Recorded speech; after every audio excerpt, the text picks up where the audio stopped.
Former Barclays executives cleared of fraud charges 17 minutes ago. Share this with Facebook. Share this with WhatsApp. Share this with Messenger. Share this with Twitter. Share image. Copyright Getty Images. Image caption. Roger Jenkins, Thomas Kalari and Richard both, left to right, were acquitted on all charges in under 6 hours. 3 former top Barclays executives have been cleared of fraud charges linked to how the bank raised billions from Qatar in the financial crisis. The Serious Fraud Office (SFO) had alleged the bank had given Qatar secret fees that helped it to survive without a UK government bailout in 2008. Roger Jenkins, Tom Kalari, and Richard both were found not guilty on all charges by the jury in under 6 hours. Former Barclays chief executive John Varley was acquitted in June 2019. The acquittal of the 3 men is a blow to the SFO and draws a line under an ambitious 7.5-year investigation that led to the first criminal charges in Britain against senior financiers at a major bank over credit crisis-era conduct. Advertisement. An SFO spokesperson said, "Our prosecution decisions are always based on the evidence that is available, and we are determined to bring perpetrators of serious financial crime to justice. Wherever our evidential and public interest tests are met, we will always endeavour to bring this before a court." Mr. Both, when leaving the Old Bailey on Friday morning, told the BBC, "I'm very relieved about the verdict, particularly given that I was cleared in 2017 by the Financial Conduct Authority."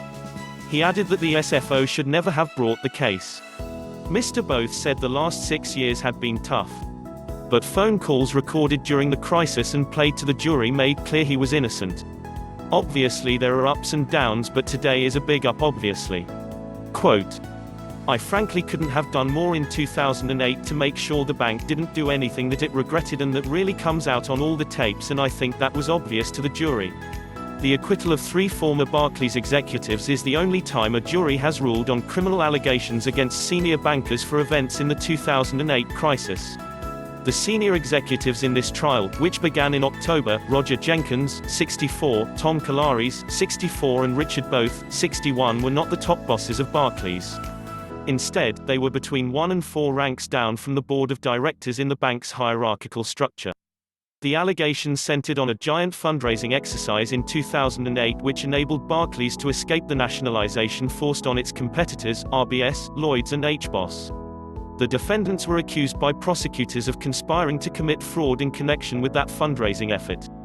They argued that it was not a fraud, and that if, alternatively, it was judged to be a fraud, they were not the ones who should be held accountable for it. Their actions, the barristers said, were approved and negotiated at the top of the bank and signed off by the bank's top lawyers. In the end, the jury took less than 6 hours to find in their favor. The decision comes as a setback for the Serious Fraud Office, which took years to launch its prosecution and has now had its case thrown out.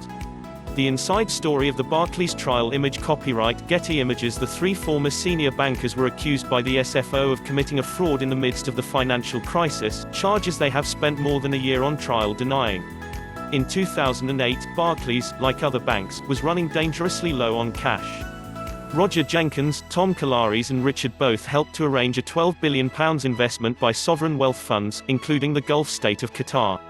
However, the Qataris demanded more than double the fees paid to other investors. The SFO said the bank decided to disguise their extra fees, £322 million in total, by hiding them in what it said were pretend agreements for advisory services. The defendants said the agreements were approved at the top of the bank and signed off by its lawyers.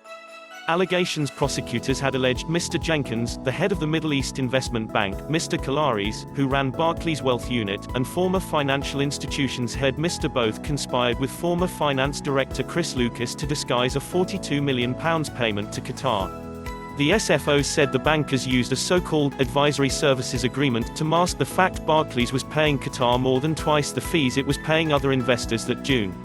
Mr. Jenkins, who was described as the gatekeeper to the Qatari relationship, was also charged over a £280 million, 5-year agreement struck with Qatar 4 months later. Mr. Lucas was not charged because he was too ill to stand trial. Qatar, a major investor in the UK and still a significant Barclays shareholder, was neither investigated nor accused of wrongdoing. Made by Mohammed Nadeem.